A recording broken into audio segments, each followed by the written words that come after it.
Hello and welcome to the program Issues on ABS Radio and Television. I am Eze Onwuji. Agriculture is the backbone of the economy in many places, totaling 25% or more of gross domestic product (GDP) in several developing countries and representing a prime opportunity to employ youth. In Africa, which boasts the globe's youngest population, two-thirds of youth are unemployed or working in vulnerable, low-paying positions. On this program today, we shall look at the factors affecting youth in agriculture, maybe challenges, and how they can be encouraged or empowered. This is about why are the youths afraid to go into agriculture? Yeah, I think I would not even say they are afraid. I think there is a mixture combination of fear and non-interest, because they have to be first interested and then take ownership. So what we are suffering, what we are experiencing or witnessing is a situation where the youth, apathy of the youth towards agriculture. And I think there are some fundamental factors that needs to be brought to fore to see that it has a bearing to this challenge we have. Now, youth, just like my colleague has mentioned, youths, when you present a picture of drudgery to them, they don't want to get involved. This is internet age, this is ICT age, and this, we've moved from the old time to jet age and all that. So the agriculture needs to begin to demonstrate models of improved production systems, improved agribusiness systems, to be able to capture the interest and the attention of the youth. So for me personally, I don't think the youth do not want to get involved. But there is the how, and then there is the means.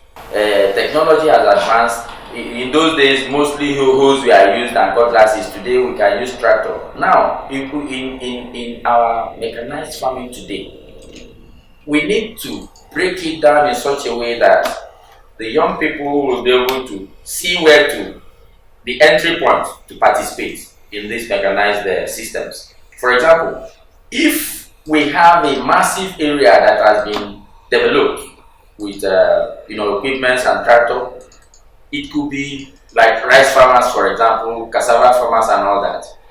It's happening all right, but we need to put some creativity into it, and we also need to get all the stakeholders involved. The youths are major stakeholders in this matter. So we will not use our old home economics attitude and prepare something and try to push it to them. They may reject it, and they will likely reject it. That's what we're experiencing.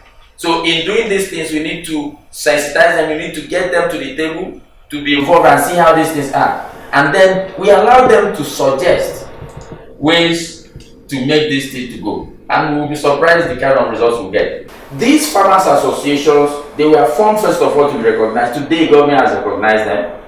Farmers are no longer obscure, they are at the center of activity. So we need to go to the next level of organizing these activities in these farmers groups. And in fact, I have recommended, for example, in the fish, we need to dismantle what we call fish farmers association to specifics. Things like table fish producers association, seed fish producers association, fish feed producers association, and so on. That way, when you now do mono activity cooperative, not multi-purpose cooperative, mono-purpose cooperative, they will form primary cooperative, then at the secondary or tertiary level, they will now do multi-purpose. So these are some of the ways we should be able to rearrange these things, and then we begin to see results. And empower. I was coming to that, empowering and encouraging the youth. Charles, there was also a way to make and the youth now when massive encourage them, empower them. Well, there's no any other ways, but all these things we are just discussing here. I think I want them to get interest first, to be interested. You mean giving the youth the enabling environment?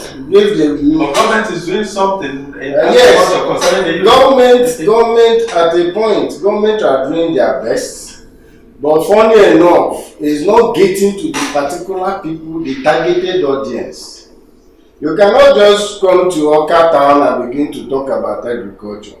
Why then not take it to? You're supposed to take it to all these rural places that this farming work are being practiced. It's not about what we do in internet. Because by, I think I could remember in 2015 or 2016 or thereabouts, when I work with one man. By then, we normally visit all the rural places in Anambra. I think I visited all the 21 local governments there. I even taught them how to use pesticides. Because by now, some of them, if they want to use the chemical, they open it and begin to spray anyhow. But I was able to educate as many as I can be able to lay my hand on how to administer this pesticide or herbicide. Because I posted this question on my platform and people were like, many of them, I think the whole reaction I got was based on this capital issue. That there is no money, there is no land, there is no this. Though I try to let them know, declare interest. But now any man, any young guy that say, Charles, I want to go into this, honestly, I will follow that person up. Who is saying there's no money, there's no land? Is it the youth? The youth. Okay, the youth. The youth, you know, when after school, maybe you'll be expecting that government will give you a job, a white collar job, and then you are wrong. But I told them, no, that even that place you are staying, that very yard that you are living, be it your own compound or wherever, you can start this farming from there. I told you one time ago that there was one woman that was living in our compound. This place was a place that I well tied and it was neat. But funny enough, this woman, I don't know, she was so passionate about farming that instead of her want to grow her own vegetable, she now constructed a bag, all this cement bag. We started growing the vegetable. And anytime I come back, I will saw this woman climbing down to come and harvest this vegetable, pluck the vegetable. And that's what the family uses. To tell you that this farming of a thing is not about... Yes, it's not about the enabling environment, it's about you. Did you even have passion for it? So, and this passion is what we are here to orient people, to orient the youth. Try to bring them to know that this farming, you can even start a farming anywhere you are. That is what is called agribusiness. In agribusiness, you can do business because all these things that you are saying that people are calling them farmer, calling themselves a farmer. Many of them don't even know the road to farm. But they are farmers. They don't know the road to farm. The program is Issues on ABS Radio and Television. Today we are discussing youth participation in agriculture. Youth participation in agriculture. What are those factors that are hindering youth from participating in agriculture? We have Mr. Emeka Ilogalo, MD CEO Anambra State Fisheries and Aquaculture Business Development Agency, and of course Charles Ode, a rice farmer. Right. Mr. Ilogalo, recently Anambra State government in conjunction with ECOWAS, through your ministry or your agency, trained about 150 youths in table fish production, value chain and all that. Tell us about how impactful is that? Okay, yeah, thank you very much for bringing this up. We have a strong enabling environment for this subject you are discussing now because of the government of Mr. Governor, Professor Chukwuma Charles Soludo, CFR. He came with making youth development a top priority, and also came with bringing in some policies like the coconut and palm distribution policies for agriculture. These are strategic economic development programs. Now, based on that and with his firm position on that, we were able to attract ECOWAS to train 150, to support the training of 150 youths. It's private sector driven, but it's in line with unbundling the agriculture in the state. So the agriculture has 6 groupings from what we do, and in these groupings the crops have 4 groupings and then the animals have 2. So for the crops we have the root and tuber crops, we have the grains and cereals, we have the vegetable crops, and then we have the agroforestry where you have the coconut, the palm, the plantation and so on. Now for the animals we have fisheries and aquaculture on the one hand for water organisms and animals, and then you have also livestock. Livestock is things like cattle, goatry, sheep, piggery, grass cutter, rabbitry, and so on and so forth. So you see, on the basis of these groupings, we focused on fisheries and aquaculture.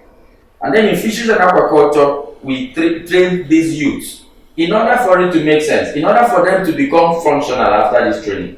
Now, in the past, the trainings that we have in public, whether public or government and so on, are general trainings that after training these young people, they are given portfolios and giving paper and file, and then they go back and file it and give a certificate. But with the requirement of the ECOWAS and sponsoring improved production systems, the one we call TEMPROWIS for table fish production. Now it is data based. It is agriculture that is driven on data, business focused and driven by data. So the 150 youths were selected from across the state and some other from outside the state, because the qualification basically is that you have to be a citizen of the ECOWAS, any of the ECOWAS countries. So we have only one person from outside Nigeria, then we have a few from other states in the country, and then we have most of the people from Anambra State. Yes, so because this is the host state. So and this training was very, very, very, very, very impactful. The reason why I describe it like this is that we have the feedback. These young people have taken charge already. Now, it is not within this training that we form them into cooperatives. They will let them into forming cooperatives. And they have already taken charge and they've contributed, formed the cooperatives, and at this point, they're about to start their fish production business, table fish production business. In the whole, what helped us, because the listeners and viewers may be able to get from this case study. Now, what helped us was that we grouped these 150 youths into 6 business groups. We created 6 business groups so that they work as a team, as a business group, which was which eventually became cooperatives. So now these business groups, we gave them business targets. So they had a business plan and had their activities lined out, and then they did it on the job. So they fed the fish, they stocked the fish, they fed the fish, and then they also experienced harvest. So they ran through that, and by the time they finished, they already seen how table fish production business functions. Now it is no longer fish farming. What we have today, just like we were talking about the structure of the Ministry of Agriculture in the country, what we have today is that we have amorphous arrangements where people call themselves farmer and take pride in saying, I'm a farmer, and then what do you farm? He cannot really quickly express himself. And then you say, how much do you get in this your farming business? It becomes another problem. They cannot be able to do that. But what we taught them is that you will be able to understand, if you have a set of fish ponds, you'll be able to know your throughput. Throughput is the frequency at which you harvest fish per time. It can be monthly, it can be weekly, it can even be daily. So with this, and you are logging your production data, and you use that to follow your business decisions and navigate your business and keep it on track. And then you keep getting money on a regular basis. We taught them also that the cash flow is the blood of the business. Just the same way blood is in the body. If the blood stops flowing, you're dead clinically. So if you stop having cash flow in your business is dead. And that's part of the challenge you have in the people that call themselves farmers. So this business knowledge and principles needs to be, taught people more. People need to be educated more on it, and the youths are more receptive in this. You know, the youths once they catch it and you see they run with it, and then they begin to put their own innovations and creativity into it. And then because you're seeing money, once you have a short interval turnover, you know, cash flow, you know, you keep going, and then you can do projection of 1 year, 2 years, 3 years, 5 years, 20 years, and so on. So this is what we have been able to do in this manageable small group. We are preparing to train another set with partnership with ECOWAS as well. They were impressed with what they saw. Yes. And Before you train another set, what is happening to the ones you've trained now? I just said that they formed the cooperatives. Their cooperatives are already been registered. And it is not the cooperative of going to pay and get certificates. It is a process. So they went through the process of, first of all, we went to have a meeting with the Directorate of Cooperative at the Ministry of Industry. The leadership of the cooperatives, I led them as the cooperative promoter. We went there, we had this elaborate meeting, and then we agreed that we want to form the correct cooperative and make money from it and do real cooperative business. So it led us to do what is called cooperative education. That is the way to start cooperative, basically. So they were led into, we did a full day workshop on cooperative education. They were taught what cooperative is, exposed to what cooperative is, and then they took decisions and then formed it eventually. I want to ask, in the end, they're self-reliant now. It is a process. Okay. This is a process that started September 2023, and then we went through 4 months intensive till December. And then we went into the intensive, included practicals, and then went into January, and then we formally graduated in March. A high-level delegation of ECOWAS Commission came here, and then they came to the site, and they interacted with everybody, formally handed them the certificates. Before they formally graduated, they already formed their cooperative. Now we've helped them to relate with some big farm fish pond facilities, and we've prepared an MOU. It's not signed yet, but they're going to sign it. Again, what you must notice in what I'm saying is we are deliberate to be sure that they follow the process so that every step they take is firm. So we're not allowing them to rush in and rush out. So the MOUs must be signed before they begin to utilize those facilities so that they will stay and continue the business. So it's a journey, and exactly. And it's because of this government, I must tell you, I will not mince words in saying it. It is the enabling environment provided by the government of Professor Chukwu Macha Soludo, CFR. That is what is responsible for this, because he supports this process. He supports, you know, if there is a situation where young people begin to revolt and say they don't want to learn, they can give us money. But then this didn't happen. They kept following. Once they are exposed to it, they capture it, they understand it, and then they're following, and they are happy with themselves, and they are happy with the process. Yes. The program is issues on ABS radio and television. Now, Charles, Kedu uru ọ bara na anyị na-akọ ọrụ ugbo? Ọ kachakwa rice nke ị nọ n'ime.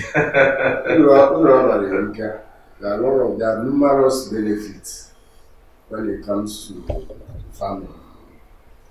Sometimes if you check, if you go out and see some people fighting, check well. Maybe the other person might be hungry. Yes. I've noticed it even in my office. Sometimes if I visit my shop at a Koka, you see somebody that if you just tell the person this is the price of this particular product, and the person will flame up. He's not flaming that he's not angry just because of what you told him or her. He's angry based on the amount placed on this particular this thing is too much. But if you just tell that person, go and farm, you become a different issue. So the benefit of being a farmer is, number one, it will make you to feed very well. At least your family will be okay. You not be thinking about how am I going, because I think the major problem where the major challenges of human, I think they say they will have three basic things. Number one, shelter, clothes, and food, which I believe food is the most important part of the whole basic. So the benefit, number one, you feed well, you will be okay. People like us who is a farmer, we feed well. If you come to my house, I think, let me just say this. There was one guy that was living with me. Then, my sister was there. And they broke into maybe quarrel. And the young guy opened his mouth and said that the only benefit that they always benefit from my sister is that whenever he drinks food, he must put down food and the food will be enough for him. So when I heard that, I know that, yes, I know food. There is food. There is food in the kitchen. So the benefit, there is always food. And whenever you are hungry, you are angry. People like us, whenever you see me angry, there's nothing that somebody will tell me that will even listen. Check where you know that I'm hungry. And whenever I eat, I will be calm. And this food we are talking about, as a presenter, you need food to function.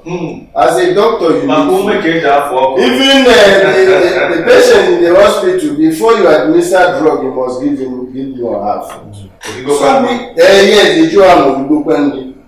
I could remember back then, whenever I came back from school, and I would go to my mother and tell my mother that I'm sick, I'm not feeling well. My father would tell my mother, go and give him food first. And funny enough, whenever I eat, I'll become okay.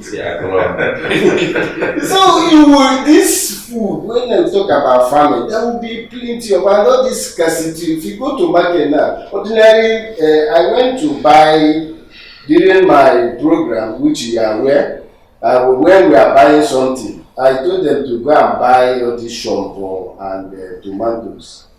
And they reported the price. I shouted, is it this way we are?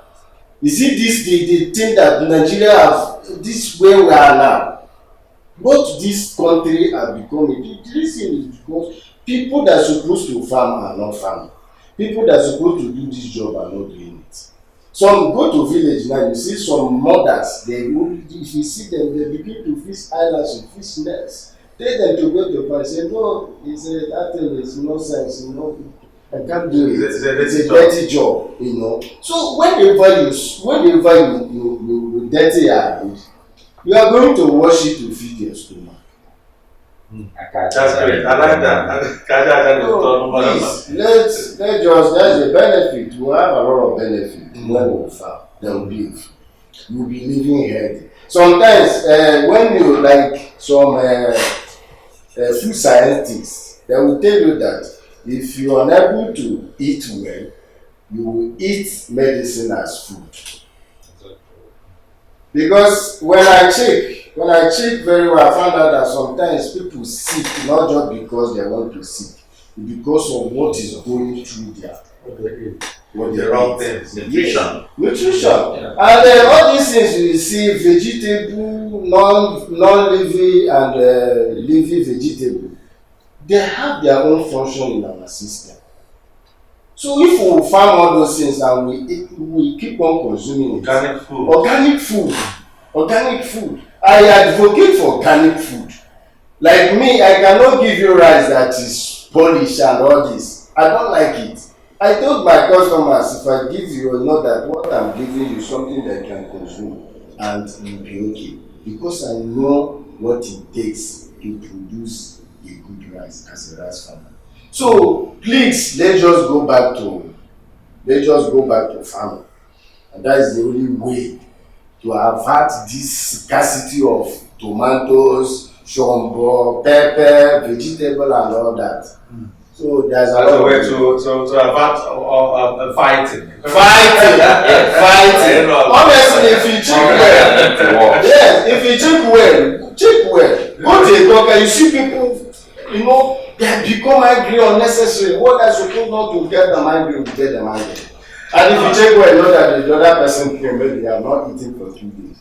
All right. 1 minute, Mr. Loyalo, 1 minute. Your advice to the youth. Yeah, to the youth, I want to advise the youth to keep up. I think the youth in Anambra are waking up gradually, and by God's grace, if we continue with this tempo, we will be able to take charge of our agriculture. And then there are several opportunities for the youth in agricultural production. So there are several commodities we produce. There are several opportunities to make money and to produce food, and then to have everybody, just like he mentioned, have everybody calm and not in a rowdy situation. You know. So and you know the youth are active. So if the youth get involved actively in food production, it's going to help a lot and energize the economy. There will be enough. But they Yes. had this time. Well, thank you, Mr. Meke Loyalo, MD CEO, Anambra State Fisheries and Aquaculture Business Development Agency. Thank you for coming to the program. And of course, Mr. Charles Ode, rice farmer. Thank you for being there for all of us, on behalf of everybody in the house, and of course, Don Onyenji, my producer, I am Eze Omuji. See you again. Bye for now.